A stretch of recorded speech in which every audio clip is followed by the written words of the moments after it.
នៅព្រឹកថ្ងៃទី27 ខែមិថុនាឆ្នាំ2025ព្រះករុណាព្រះបាទសម្ដេចព្រះបរមនាថនរោត្តមសីហមុនីប្រទានព្រះរាជសារថ្លែងអំណរគុណជូនសម្ដេចអគ្គមហាសេនាបតីតេជោហ៊ុនសែនប្រធានព្រឹទ្ធសភានៃព្រះរាជាណាចក្រកម្ពុជានិងជាប្រធានក្រុមឧត្តមប្រឹក្សាផ្ទាល់ព្រះមហាក្សត្រដែលសម្ដេចតេជោបានអញ្ជើញបំពេញបេសកកម្មដ៏ឧត្តមឧត្តមចុះសួរសុខទុក្ខនិងនាំយកអំណោយជូនដល់វីរៈកងទ័ពនិងប្រជាជនដែលបានជម្លៀសចេញពីតំបន់ប្រឈមនៅតាមព្រំដែនកម្ពុជាថៃនៅខេត្តឧត្តរមានជ័យនិងព្រះវិហារនាថ្ងៃទី26និងទី27ខែមិថុនាឆ្នាំ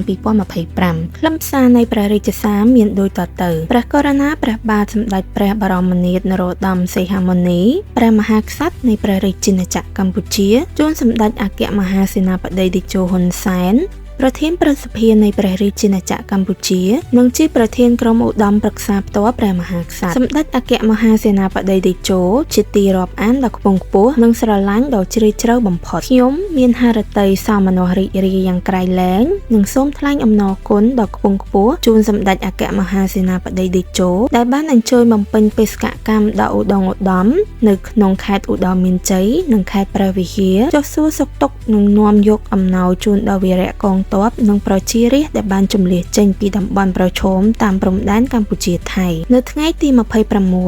27ខែមិថុនាឆ្នាំ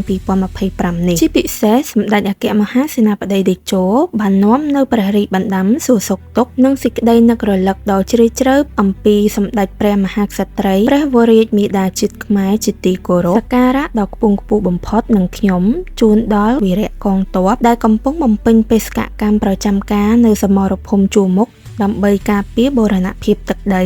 និងអធិបតេយ្យជាតិកម្ពុជានិងប្រជារាស្ត្រដែលបានជម្លៀសមកស្នាក់នៅទីសុវត្ថិភាពខ្ញុំបានតាមដានជាប្រចាំនៅបេសកកម្មដ៏ឧត្តមឧត្តមរបស់សម្ដេចអគ្គមហាសេនាបតីតេជោខាងលើនេះខ្ញុំសូមកោតសរសើរដ៏ខ្ពង់ខ្ពស់ចំពោះសម្ដេចអគ្គមហាសេនាបតីតេជោដែលមានវីរៈភាពដ៏ឧត្តមឧត្តមមានគុណបំណាច់ដ៏ថ្លៃថ្លាក្នុងភារកិច្ចជាអគ្គមគ្គុទេសក៍ដឹកនាំប្រទេសប្រកបដោយគតិបណ្ឌិតដ៏ឆ្នើមឆ្លៀសវៃនិងប៉ិនប្រសប់របស់សម្ដេចអគ្គមហាសេនាបតីតេជោព្រះរាជាណាចក្រកម្ពុជាមានឯកភាពជាតិព្រមទាំងរក្សាបាននូវឯករាជ្យជាតិសុខសន្តិភាពស្ថិរភាពសង្គមនិងការអភិវឌ្ឍជាតិយ៉ាងច្បាស់លាស់និងរីកចម្រើនយ៉ាងឆាប់រហ័សលើគ្រប់វិស័យទទួលបាននូវភាពល្បីរន្ទឺនៅលើឆាកជាតិនិងអន្តរជាតិខ្ញុំសូមប្រសិទ្ធពរជ័យជូនសម្ដេចអគ្គមហាសេនាបតីតេជោនិងសម្ដេចគតិប្រិទ្ធបណ្ឌិតព្រមទាំងក្រុមគ្រួសារសូមទទួលបាននូវមហាជោគជ័យថ្មីៗថែមទៀតដើម្បីជាឧត្តមប្រយោជន៍ជូនជាតិនិងប្រជារាស្ត្រកម្ពុជានិងសូមបានប្រកបតែនឹងពុទ្ធពរ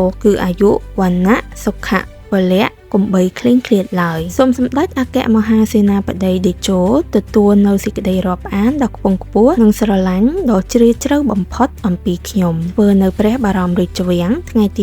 27ខែមិថុនាឆ្នាំ2025សូមអរគុណចំពោះការតាមដានទស្សនាវីដេអូបើសិនជាអ្នកទាំងអស់គ្នាចូលចិត្តសូមកុំភ្លេចជួយ like និង subscribe channel របស់ពួកយើងដើម្បីទទួលបាននូវចំណេះដឹងថ្មីៗនិងព័ត៌មានថ្មីៗបន្ថែម Subscribe for more